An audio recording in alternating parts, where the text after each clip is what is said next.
Bom dia, querido e querida que nos acompanha. Seja bem-vindo a mais um culto online da Nova Estação. Convido você a se concentrar, a separar um pouquinho das coisas que você está fazendo aí, a deixar um pouquinho de lado as suas preocupações e aproveitar desse momento na presença de Deus. Convido você a mandar esse culto ou compartilhar esse culto com outras pessoas e também a estar atento ao que Deus vai falar com você nesta manhã, em nome de Jesus.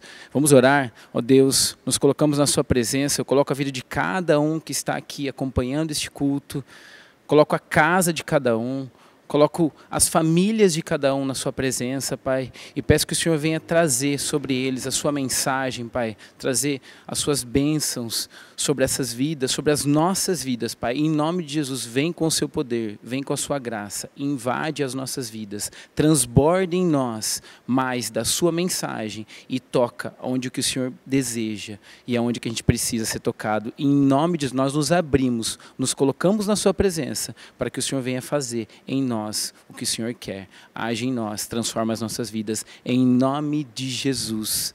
Amém. Amém.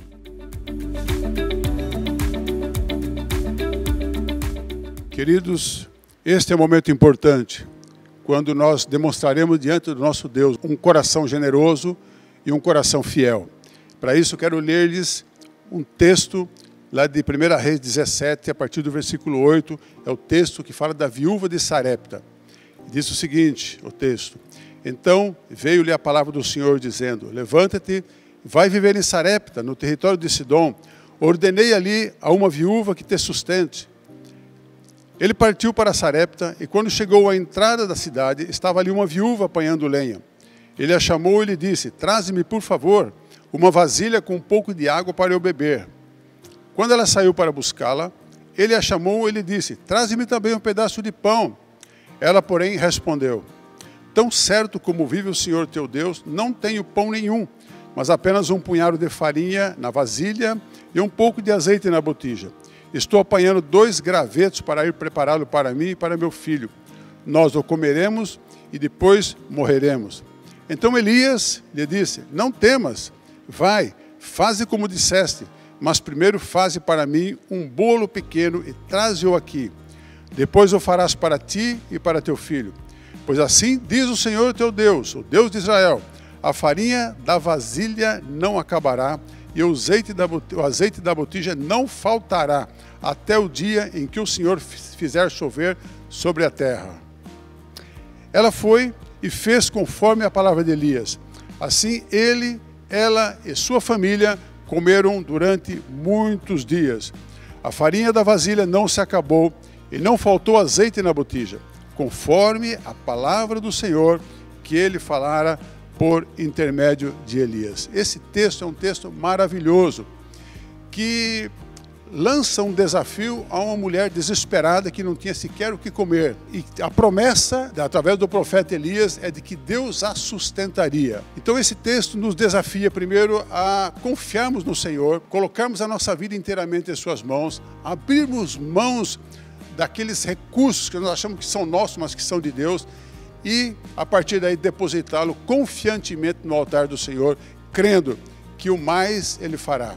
A Bíblia diz: entrega teu caminho, Senhor, confia nele e o mais Ele fará. Ou seja, seja uma pessoa que confia plenamente no Senhor, independentemente das circunstâncias. Então eu desafio você a fazer como esta viúva de Sarepta. Uma mulher necessitada, uma mulher que não tinha mais o que comer, uma mulher que diz: olha, nós vamos fazer um pouco de pão e aí vamos morrer. Mas ela confiou, entregou, e o resultado foi o quanto ela foi abençoada. O azeite da botija não se acabou. E comeu ela, o filho e toda a sua família, porque havia a abundância do Senhor ali. Creia na abundância do Senhor, entregue a tua vida ao Senhor em primeiro lugar, e todas as demais coisas que você acha que é sua e que são de Deus, entregue a Ele, e você receberá e verá o quanto Deus é generoso e misericordioso. A nossa generosidade, quando se encontra com a generosidade de Deus, o céu se abre. Receba as bênçãos de Deus para a tua vida e seja um cooperador do reino de Deus em nome de Jesus.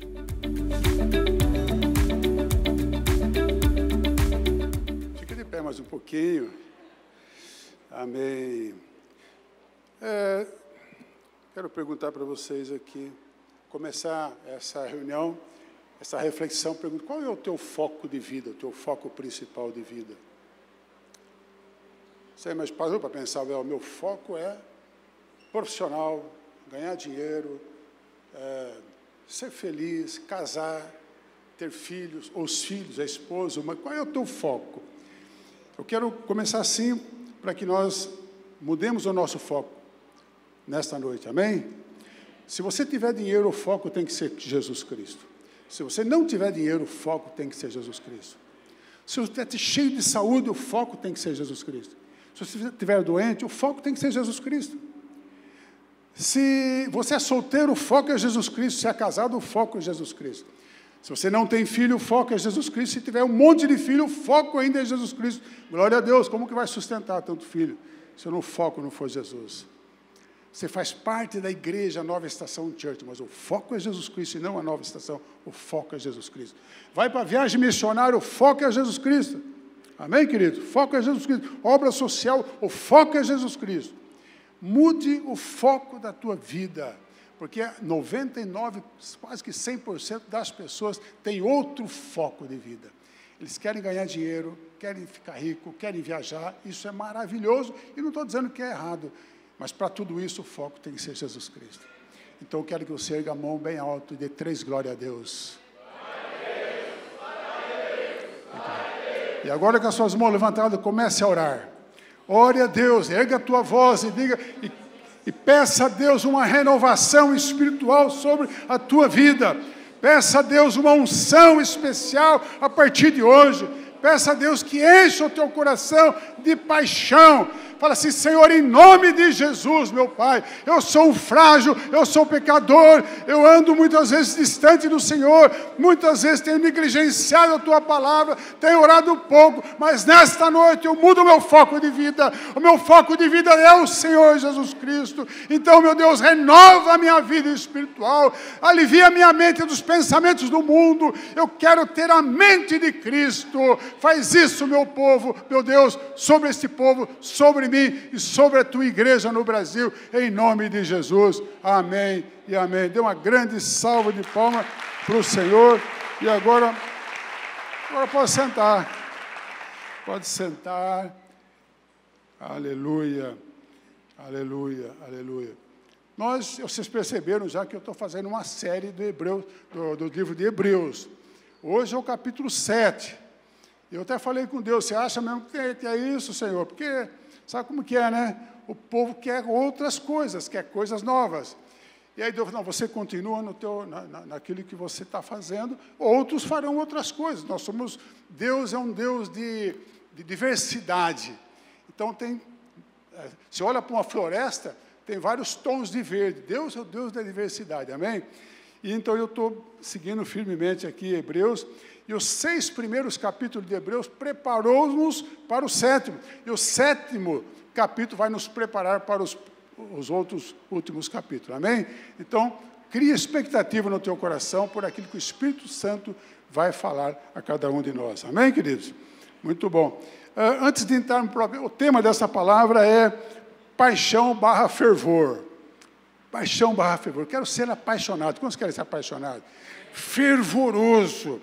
Quando você pertencia a uma outra religião, você tinha um santo de estimação, né, de devoção, né, de estimação. É ou não é? Todo mundo tinha um santo lá. Eu não tinha, mas todo mundo tinha. E você era devotado àquele santo. Não estou criticando, cada um cuida da sua vida. Mas você tinha. A congregação que eu estudava lá no colégio de padre tinha um santo padroeiro. No Brasil tem uma santa padroeira. E as pessoas são devotas.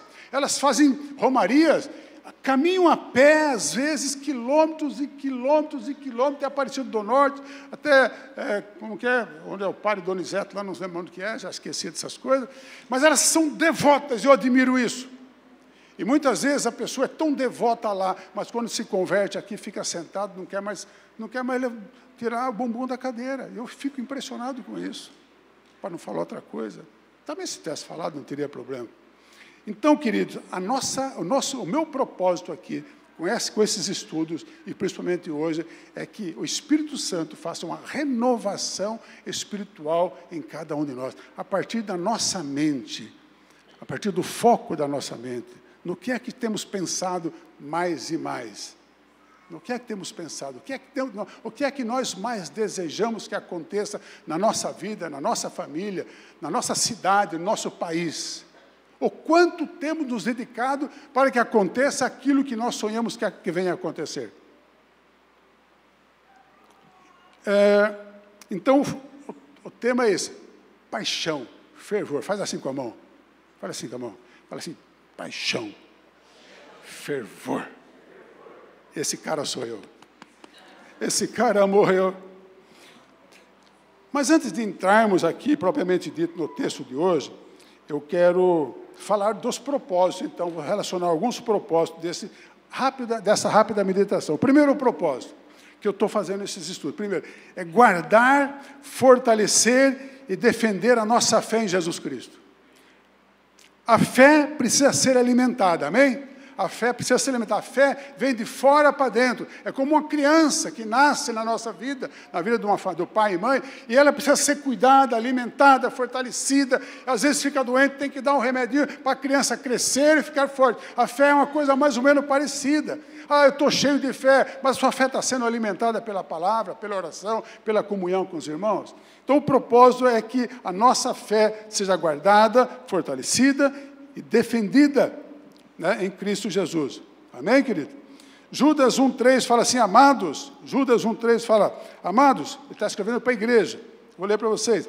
Enquanto me preparava com grande expectativa para vos escrever acerca da salvação que compartilhamos, senti que era necessário, antes de tudo, encorajar-vos a batalhar dedicadamente pela fé confiada aos santos de uma vez por todas. Então Judas ia escrever uma carta para a igreja. Ele provavelmente estava querendo escrever, olha, que maravilha, irmão. Nossa, nós somos salvos, nós vamos para o céu, que coisa maravilhosa. Aí o Espírito tocou nele, não fala isso não. Fala para eles que eles precisam batalhar dedicadamente pela fé que foi dada aos santos de uma vez por todas. Em 1 João capítulo 5, versículo 4 e 5, fala assim, todo aquele que é nascido de Deus vence o mundo. E este é o triunfo que vence o mundo, a nossa fé. Quem é que pode vencer o mundo? Somente a pessoa que crê que Jesus é o Filho de Deus. O mundo nos oferece tantas coisas, e nós somos do mundo, porque vivemos num planeta Terra, mas ao mesmo tempo não o somos do céu, amém, querido? Nossa pátria não é aqui no céu. Mas para que você não se envolva com as coisas desse mundo e perca o foco do céu, o foco de Cristo, você precisa batalhar dedicadamente à fé. Crescer na fé, fortalecer na fé. E eu vou dizer como que você faz isso. Segundo objetivo, segundo propósito desta ministração, desses pequenos estudos, é fazer-nos apaixonados por Ele, o noivo. Considerando o seu incomparável e apaixonado amor pela sua igreja que somos nós. Qual que é o propósito? Esse segundo propósito é fazer-nos apaixonados. Que o Espírito Santo faça queimar nossos corações de paixão por Jesus Cristo. Amém? Uma igreja atuante é uma igreja apaixonada. Uma igreja que faz diferença no meio em que está, é uma igreja fervorosa. Uma igreja que se possível, se necessário for, dá a sua vida pelo ministério que Jesus lhe confiou. O ministério que temos não é o nosso ministério. O ministério que temos é o ministério de Jesus Cristo. Ide por todo o mundo e pregar o evangelho a toda criatura. Amém, queridos? Esse é o segundo. O terceiro propósito é fazer de cada um de nós um cristão. Um cristão, mas não um cristão comum, não um cristão meia boca, como minha mãe dizia, meia tigela, mas um cristão verdadeiro. Um cristão verdadeiro. Um verdadeiro discípulo de Jesus Cristo, como foram aqueles que acompanharam Jesus na época em que ele andou por esta terra. Você sabe de uma coisa? Deixa eu ficar atento no tal do relógio. O relógio é uma prisão. Mas assim, o primeiro século foi abençoadíssimo. Os apóstolos estavam lá. Menos João, todos foram martirizados. Eles viram Jesus morrer e viram Jesus ressuscitar. E quando pediam-lhe, rogavam-lhe, nega Jesus. Ele falou, me mate, mas eu não posso negar Jesus. Eu o vi morto e eu o vi ressurrecto. A minha fé está nesses caras. Não assim, a fé está em Jesus por causa desses caras. O segundo século também, os discípulos dos apóstolos, fizeram um trabalho maravilhoso e tal. A partir do terceiro e quarto século, houve uma bagunça, estraçalharam Jesus. Discutiam, faziam trocentos mil concílios para saber se ele era Deus, se ele era homem, se tinha uma ou duas vontades, se Jesus, sabe, se a trindade era verdadeira. E aí, quem perdia o debate, era 200, 300 bispos perdiam o debate, era excomungado. E muitos foram à morte, simplesmente porque discordou. Então, o que nós temos hoje, algo que foi muito filtrado já. Entende? Aí, quando vem, em 1517, né, que foi a reforma, 31 de outubro, em 1517, houve o maior evento depois do nascimento de Jesus Cristo, que foi a reforma. A reforma protestante, que mudou a cultura, mudou a música, mudou a arte, mudou a economia, mudou tudo no mundo, a educação, mudou tudo no mundo quando veio a reforma. E vou dizer uma coisa que os católicos deviam agradecer a reforma, porque a reforma ajudou a Igreja Católica também. Porque o jeito que estava indo, impressionante. Se você lê sobre isso, você fica doido. Aliás, quem estudar um pouquinho da história da Igreja, desde o princípio, vira crente, vira evangélico. Vira evangélico. Entendeu? Ajudou porque ela teve que fazer uma contra-reforma e muitas coisas melhoraram ali também, os nossos irmãos lá, tá bom? Irmãos, porque afinal de contas somos todos seres humanos. Então, querido, olha, o terceiro propósito é fazer de cada um de vocês, de cada um de nós aqui, um cristão, mas um verdadeiro discípulo de Cristo, iguais àqueles que acompanharam Jesus no primeiro e no segundo século, que não se desviaram, que permaneceram na doutrina dos apóstolos. Vocês estão vendo na internet quanto cristão matando cristão, quanto pastor dando tiro no outro. Esses dias eu escrevi um comentário para um pastor querido, amado, que eu tenho o maior respeito, que não é da cidade, mas que eu amo ele, é um cara bíblico pra caramba, metendo o pau no pastor Jeremias Pereira de Belo Horizonte, porque o Jeremias fez um bloco de carnaval e tal, né, da 8ª igreja, e saiu lá, e os caras meteram o pau. Eu falei, isso aí não é novo, meu irmão, 40 anos atrás nós fizemos aqui em Santa Bárbara, e milhares, centenas de pessoas se converteram 40 anos atrás, apanhamos horrores, mas eu estou aqui, e muitos ainda estão, igreja, e alguns viraram pastores. Então, o que vale é a intencionalidade da obra, não é envolver-se com o carnaval. Eu escrevi meu comentário, querido irmão, te amo, mas rede social e microfone é uma arma injusta. Por que você não marca um tempo com ele, vai ouvi-lo pessoalmente antes de jogar no ventilador as tuas ideias? É claro que ele não vai ler isso, né? Ainda bem. Capaz de meter o pau. Mas é a minha opinião. A gente dá tiro em todo mundo sem saber o porquê que está acontecendo. Por trás de cada um tem uma história, né? E a gente tem que respeitar a história. Ok, você não precisa concordar, ore por ele. E o último propósito aqui, que você já esqueceu o primeiro, o segundo e o terceiro, mas o Espírito vai lembrar quando precisar, é fazer-nos sonhar e buscar em Jesus Cristo de Nazaré a mesma glória da igreja dos primeiros séculos, dos 2 primeiros séculos, onde floresciam sinais, prodígios e muitas conversões. É fazer florar isso, o que é que nos falta para sermos uma igreja onde, quando andamos na rua, a nossa sombra cura o doente. Qual é a coragem que precisamos ter do Espírito Santo para, em qualquer lugar, botar a mão sobre alguém e orar com ele, em sermos luz e sal da terra? Então, essa é uma expectativa. Vamos mudar para um novo salão e aquilo lá vai ser poderoso. Amém, querido? Nós estamos mudando para lá, é para servir mais, para cuidar mais, para pregar mais, para evangelizar mais, para abranger, para abraçar mais pessoas, para criar novas frentes de trabalho que vai transformar essa cidade em nome de Jesus. Amém, querido? Nós somos apenas uma semente, mas que vai se tornar uma árvore frondosa. E muitos vão poder chegar a essa sombra dessa árvore para a glória do Senhor, em nome de Jesus. Ok? Agora, nós tratamos do livro sobre Hebreus, sobre alguns assuntos, me perdoe, vou repetir aqui. Nós falamos sobre a supremacia de Cristo. Quantos têm essa convicção? Cristo é supremo. Aliás, as músicas de hoje, Michele, foi tudo relacionado com isso, interessante.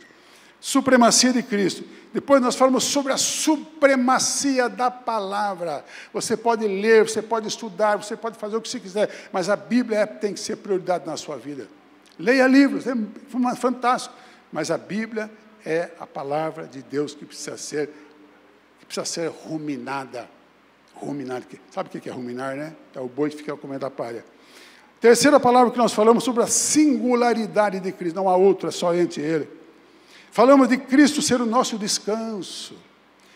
Falamos de Ele ter nos transportado do inferno para o céu. Lembra disso?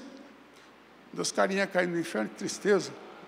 E finalmente, a última foi da necessidade de avançarmos e progredirmos na fé para coisas maiores. Sonhe com coisas maiores para o reino de Deus. Nós vivemos para o reino de Deus. Nós vivemos para o reino de Deus. Os apóstolos viveram para o reino de Deus. Por isso que eles morreram, por causa do reino de Deus. Eu estava vendo esses dias alguns mártires, porque nessa fase do 4º, 5º século, até a Reforma, houveram muitos crimes, muito assassinato, era muita ignorância, aquela idade negra da história da humanidade, né? E aí veio a Reforma. Mas houveram também alguns homens santos nessa negritude que estava a humanidade. Vieram homens santos que contribuíram muito para que o cristianismo avançasse. Contribuíram muito, né? Então, nós precisamos crer que ainda que sejamos pequenos, ainda que o Brasil viva o que vive, ainda que as pessoas às vezes desprezem o cristão, o evangélico, você continua firme, pense em coisas grandes, porque não é você que faz, é o Senhor. Você é apenas um instrumento, amém? Então fala assim, eu sou um instrumento de Deus. Glória a Deus por isso. Muito bem, só isso, queridos. Só isso deveria bastar para nunca sairmos da presença de Deus. Só o fato de sabermos que a palavra é suprema, que Cristo é singular, que Ele é o nosso descanso, que Ele nos transportou do inferno para o céu, e que podemos avançar nele, podemos crescer nele, podemos ser melhores nele, podemos ser mais santos nele, podemos ver milagres acontecendo através dele, através de nós, nele. Só isso deveria nos bastar para permanecermos na presença de Deus diuturnamente. Mas o autor aqui do livro de Hebreus, que eu acho que foi Paulo, ninguém sabe direito, ele não pensou dessa forma, ele continuou insistindo com aqueles cristãos que tendiam a voltar ao judaísmo, mesmo tendo se convertido, voltar ao judaísmo, devido a perseguições. Ele continua insistindo, e ele insistindo que o sacerdócio de Jesus era muitíssimo superior ao sacerdócio levítico.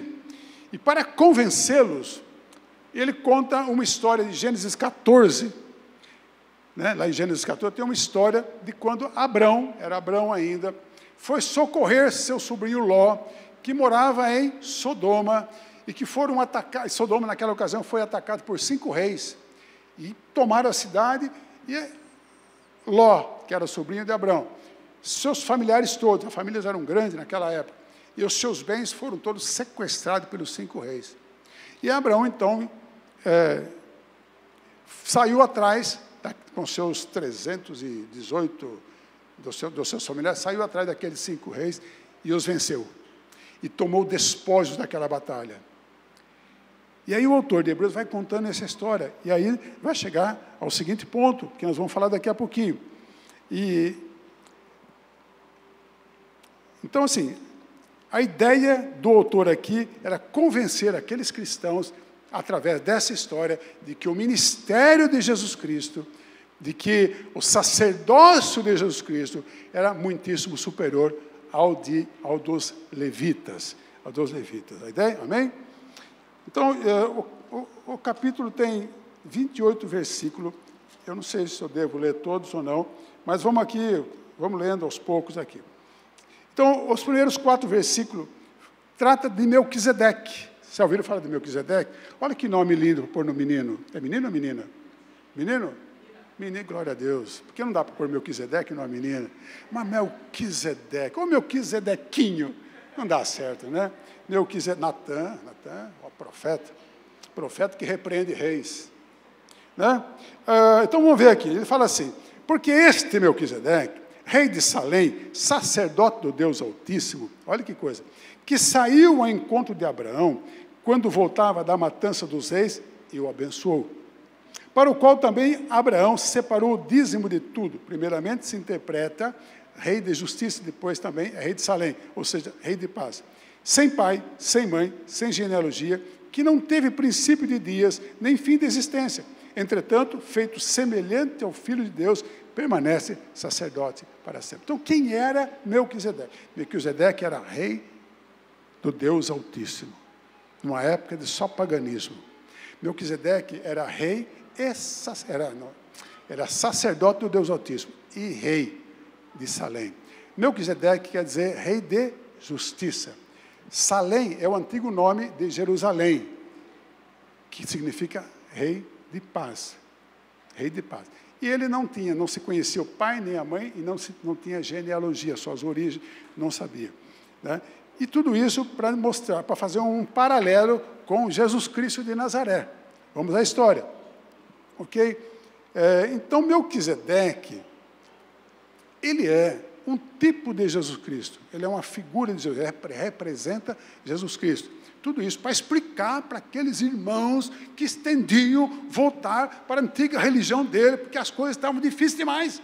Quando as coisas ficam difíceis demais, tem muita gente que abandona a fé. Eu conheço muita gente que foi curada da vista, foi curada de câncer, e que hoje não está mais na igreja, porque esqueceu-se do que Deus fez por ele. O povo de Israel foi libertado do Egito, e esqueceu-se do que Deus tinha feito por ele, e fizeram os seus próprios ídolos, e por isso foram punidos e castigados. Então é preciso fortalecer a fé, é preciso ler a palavra, é preciso meditar de dia e de noite, é preciso se alimentar diariamente na comunhão com o Senhor, é preciso ir para a célula. Está entendendo? Para que você não tenha essa inclinação de voltar à carne ou às coisas que você sabe que prometem esperança, mas não lhe dá nenhuma certeza. Nós precisamos de certeza. Então, queridos, vamos caminhando aqui, vocês vão entender. Aqui, do versículo 4 ao versículo 10, a minha Bíblia já deixa claro o título aqui, o subtítulo. O sacerdócio de Cristo é superior ao Levítico. E ele explica, considerai, o versículo 4, considerai, pois, considerai. Essa palavra é importante. Considerai. Vocês estão ouvindo o que eu estou falando? Esse povo também ouviu o que o autor está dizendo. E ele diz agora, considerai, pense bem. Façam análise, sejam inteligentes, não se deixem levar pela turba, não se deixem levar por causa das circunstâncias difíceis. Considerai.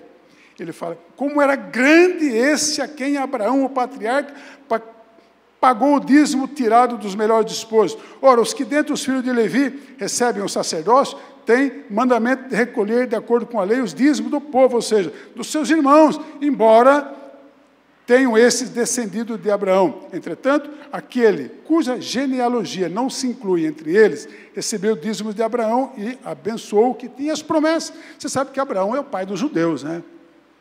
Tudo começou com Abraão. Deus chamou Abraão, vai para uma terra que eu te mostrarei, e aí começou toda a criação e a formação do povo de Israel.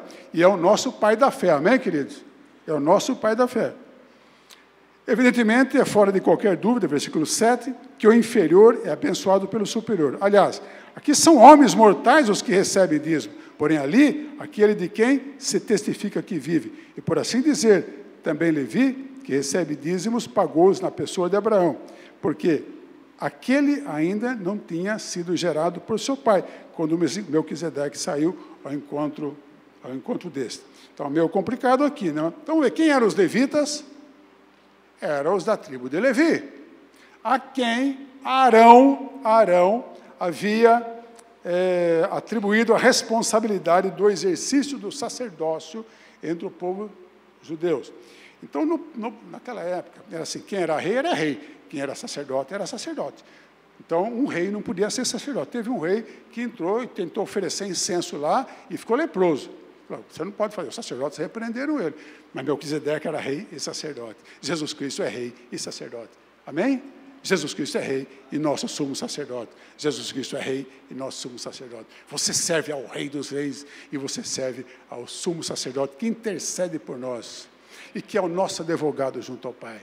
Você não precisa ter medo. Ele é rei e sacerdote. Amém, queridos? Deixa que eu estou aqui, vamos ver aqui. Muito bem. Então, os levitas eram essas pessoas escolhidas a dedo, uma tribo escolhida a dedo, que não recebeu herança na distribuição das terras, porque eles eram sustentados pelos dízimos que eles recolhiam do povo.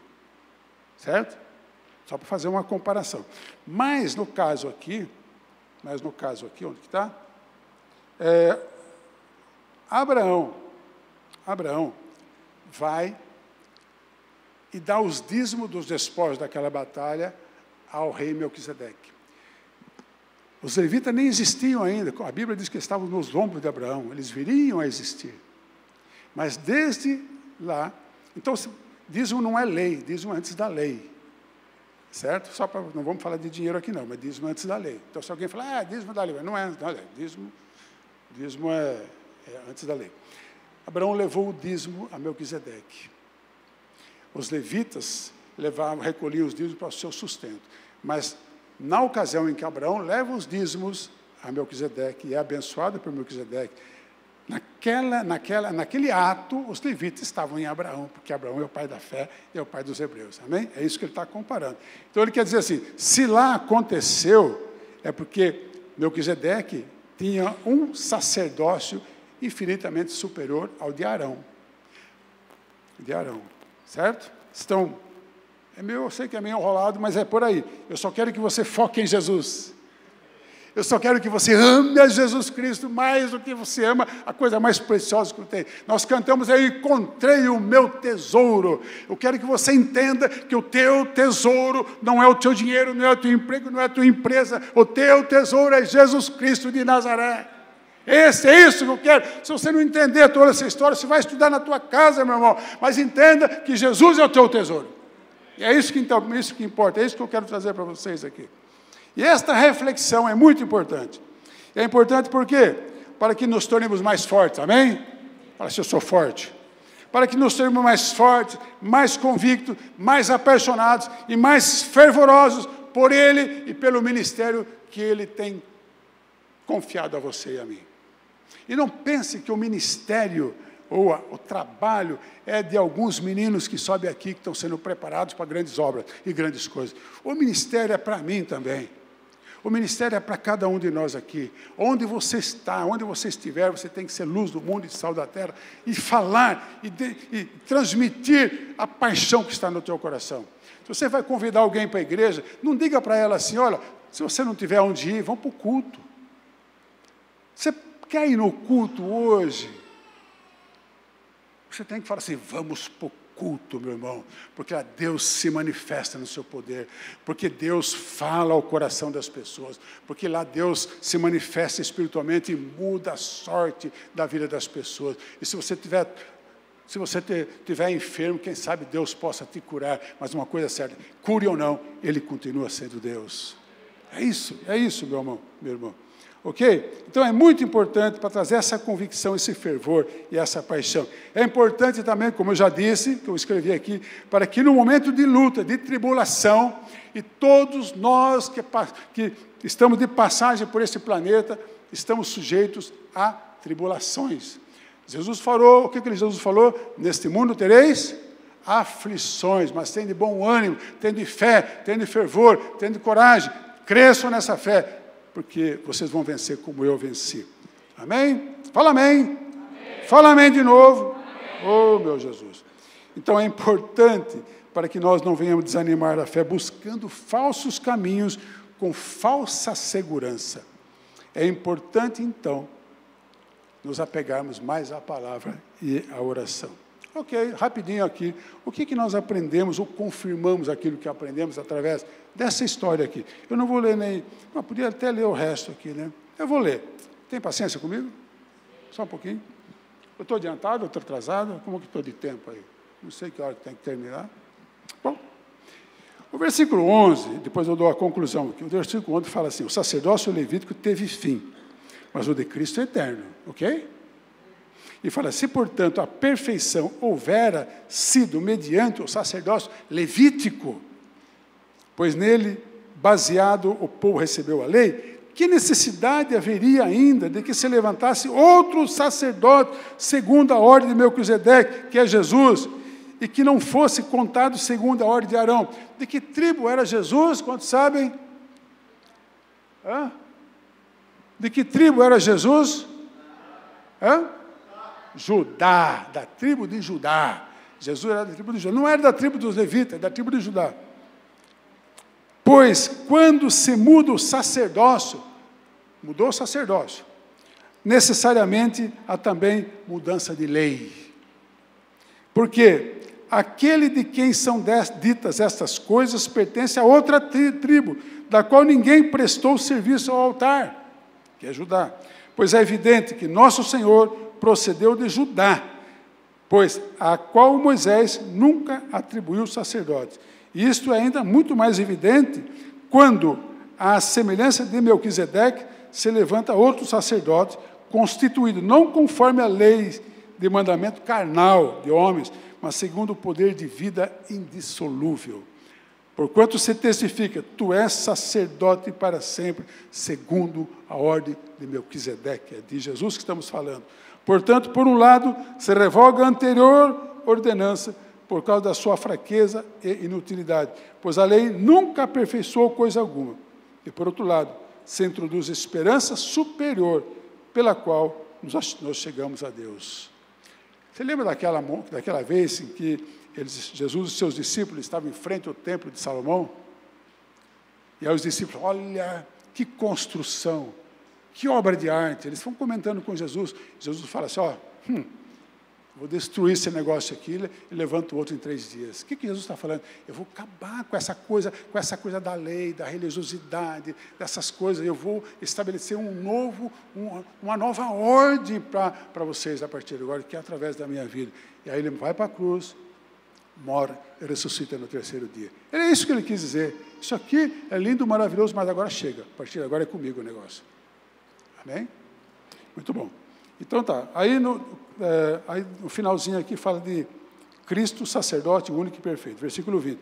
E visto que não é sem prestar juramento, porque aqueles sem juramento são feitos sacerdotes. Os levitas é sem juramento, mas a este é com juramento. Mas este com juramento por aquele que lhes disse, o Senhor jurou e não se arrependerá. Tu és sacerdote para sempre. Sacerdote. Por isso mesmo, Jesus se tem tornado fiador de superior aliança. Ora, aqueles são feitos sacerdotes em maior número, porque são impedidos pela morte de continuar. Este, Jesus, no entanto, porque continua para sempre, tem o sacerdote imutável. Por isso também pode salvar totalmente os que por ele se achegam a Deus, vivendo sempre para interceder por eles. E, finalmente, 26, com efeito, olha que legal, com efeito, nos convinha um sumo sacerdote como esse. Nós precisávamos de um sacerdote como esse. Os levitas e as leis indicavam-nos que éramos pecadores, mas esse não, este é o Cordeiro que tira o pecado do mundo, este é aquele que me dá uma nova vida, este é aquele que abre os céus para eu voltar aos braços do meu Senhor, este é aquele que muda a minha mente, este é aquele que está como sombra do meu lado, este é aquele que habita em mim, revela a sua vontade no meu coração, este é aquele que eu e você precisamos nos apaixonar e sermos fervorosos, amém? Com efeito nos convinha um sumo sacerdote como esse, nós estávamos perdidos, como que ele é santo, inculpável, sem mácula, separado dos pecadores e feito mais alto do que os céus. Dão glória a Deus. Que não tem necessidade, como sumo sacerdote, de oferecer todos os dias sacrifícios, primeiramente pelos seus próprios pecados, depois pelos do povo, porque fez isto uma vez por todas, quando a si mesmo se ofereceu. Porque a lei constitui sumos sacerdotes a homens sujeitos à fraqueza, mas a palavra do juramento, que foi posterior à lei, constitui o Filho perfeito para sempre. Aleluia. Que coisa, que texto. Como que alguém, por isso que digo, a Bíblia é soprada, não é inspirada, ela é soprada. Ela foi soprada aqui ao autor desta carta, porque só pode ter sido soprada pelo Espírito de Deus para escrever tal coisa. E às vezes é complicado para a gente entender e tomar posse. Mas o teu foco tem que ser Jesus Cristo. E você tem que estar apaixonado e fervoroso. O que aprendemos? Depois da leitura, primeira coisa, que ninguém, e você sabe disso, os homens sabem disso, todo mundo sabe disso, o ateu sabe disso, que ninguém pode achegar-se a Deus do jeito que está. Ninguém pode achegar-se a Deus do jeito que está aí fora. Todos precisam de um intermediário. Todos. E esse intermediário é Jesus Cristo. Amém? Só Jesus Cristo. João 14,6 diz, Jesus fala, assegurou-lhes Jesus, eu sou o caminho, a verdade e a vida. Ninguém vem ao Pai senão por mim. 1 Timóteo 2,5 fala assim, porque há um só Deus e um só mediador entre Deus e os homens, Jesus Cristo, homem. Segunda lição, ou confirmação do que já sabemos, daquilo que eu tentei passar para vocês, é o seguinte, que o sacerdócio de Jesus é eterno. Eterno, não é como os levitas, que tinham um fim. Eterno, fundamentado numa aliança com juramento. Deus não nega aquilo que Ele mesmo sacramentou ali com juramento. Amém? É o nosso Senhor. Pode confiar nele. A terceira lição é que o sacrifício de Jesus a seu favor, a meu favor, a nosso favor, foi um sacrifício perfeito. Perfeito.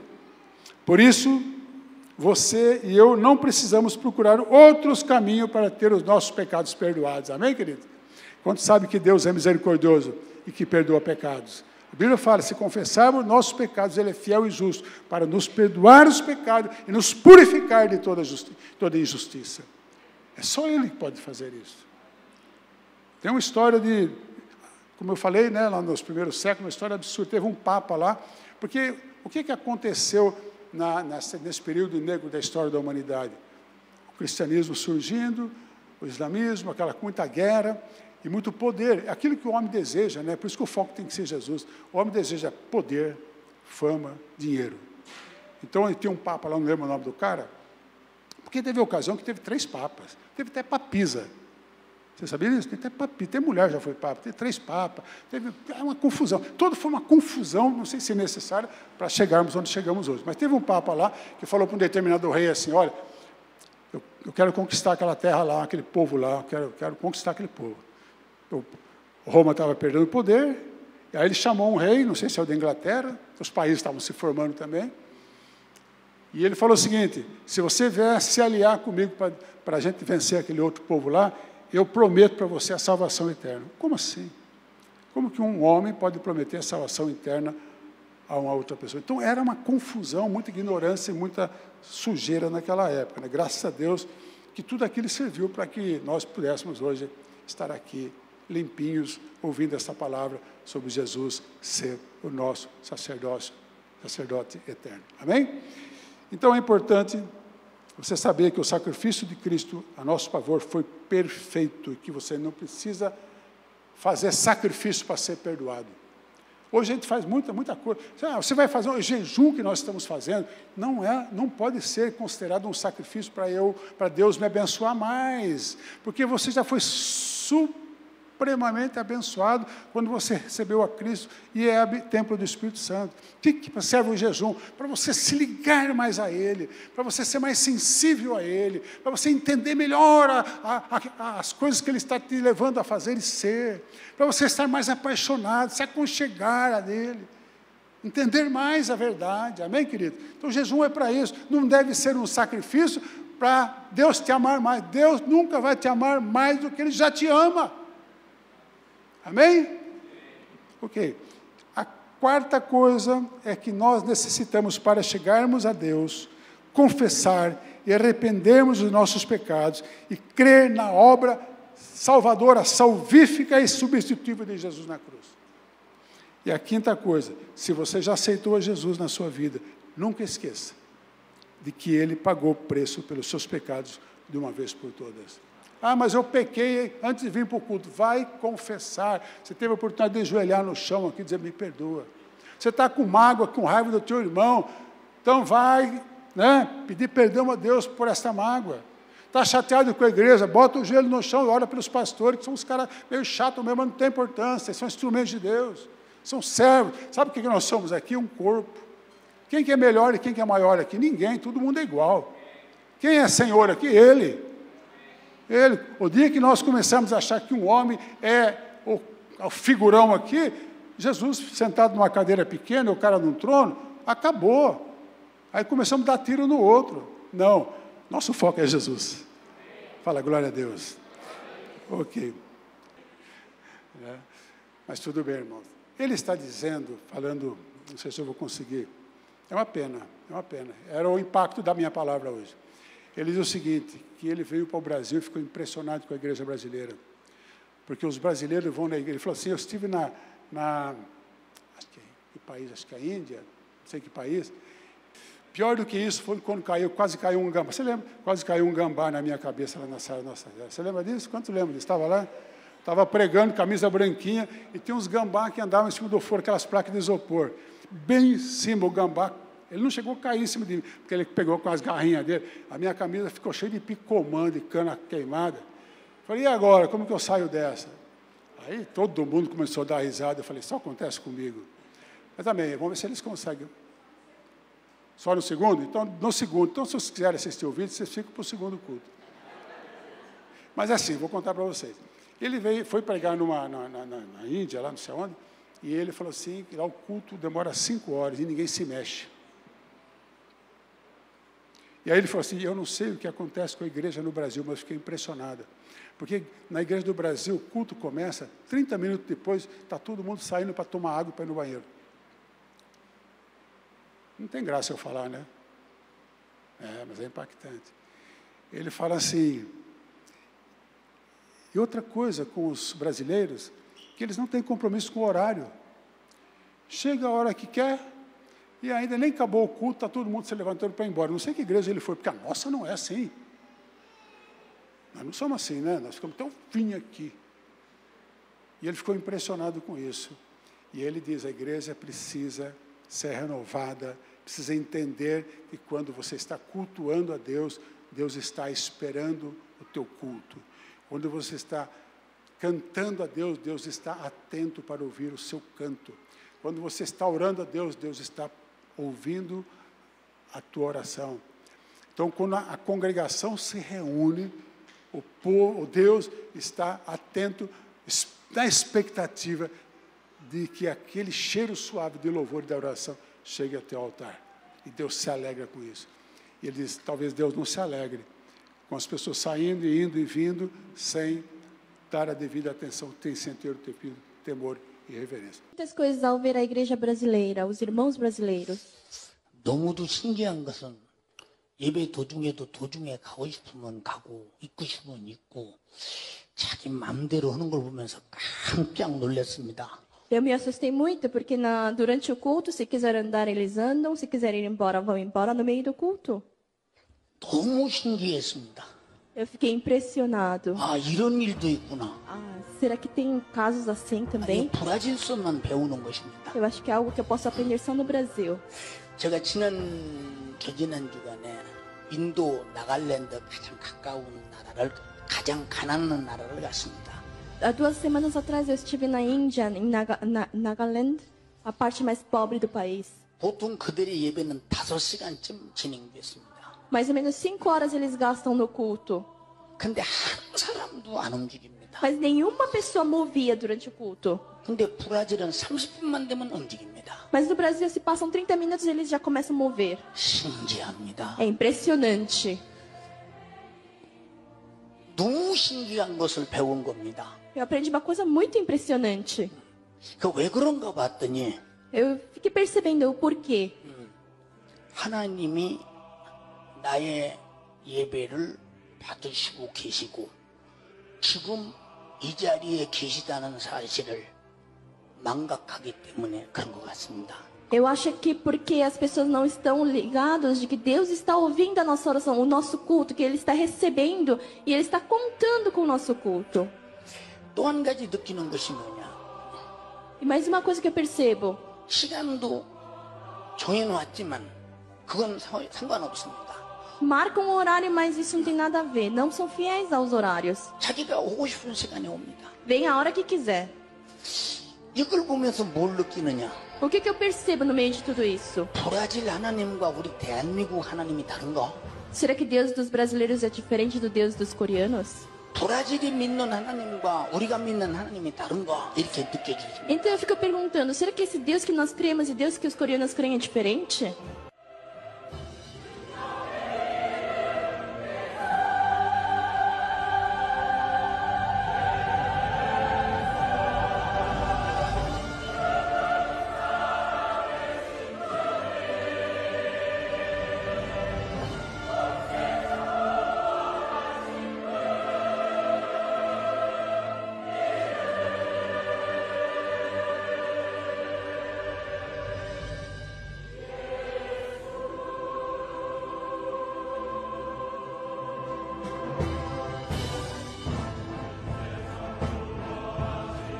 Que ele contou isso lá para a igreja dele, porque deve ter problema lá também, né? Mas eles são muito solenes, são bem mais tradicionais. Mas apenas um alerta. Quando nós precisamos saber que estamos diante de um rei de justiça e de um rei de paz, que tem um sacerdócio eterno, que ama cada um de nós e que espera o melhor de cada um de nós nos cultos e durante a nossa vida. Mas eu preciso ler para você sobre fervor. Fervor, o que significa? É um sentimento intenso, profundo, marcado por grande interesse e atração da pessoa apaixonada por algo ou alguém. A paixão é capaz de alterar aspecto do comportamento e pensamento da pessoa, que passa a demonstrar um excesso de admiração por aquilo que causa a paixão. Eu creio que esse excesso de admiração, essa paixão, Jesus teve por nós, e nós devemos ter por Ele. E a palavra temor. Temor significa fervor. Fervor significa emoção intensa que compele a ação.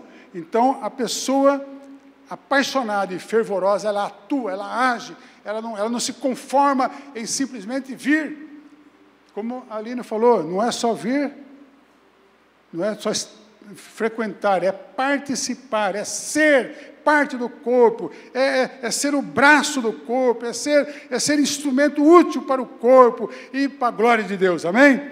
E o que é temor, então? Temor significa um sentimento profundo de obediência e respeito, que deve ser exercido aqui e aonde quer que estejamos. E reverência, que é o que nós precisamos. Reverência significa sentimento de respeito e amor profundo. Quando nós somos reverentes, nós não estamos amando com amor profundo. O que nos falta, então, querido, é temor, reverência, paixão, que é reconhecimento e fervor.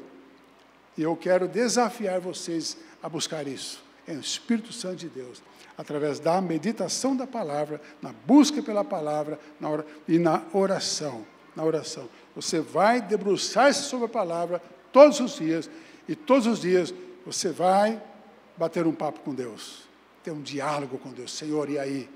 E a minha vida? E hoje? Estou te agradando? No que eu não estou te agradando? Ele vai te mostrar. Eu tenho certeza que a tua fé será fortalecida. E o teu foco será Jesus. E a alegria e a paz que excede todo o entendimento ocupará teu coração. Você não será mais a mesma pessoa. Hebreus capítulo 7. O sacerdócio de Jesus é eterno e perfeito. O de Levítico ficou para trás. Foi importante, mas ficou para trás. Hoje, você, como diz o texto, você não chegou ao monte, onde havia aqueles trovões lá. Lembra de Moisés dentro do monte? Não, você chegou a Jesus, a congregação dos santos. Que coisa maravilhosa. Você é filho amado de Deus. Você é amado de Deus. Não temas, não se apavore, não deixe que a circunstância roube a tua fé, mas fortaleça diariamente no Senhor Jesus, que tem um sacerdote sob juramento. Fica de pé, vamos orar.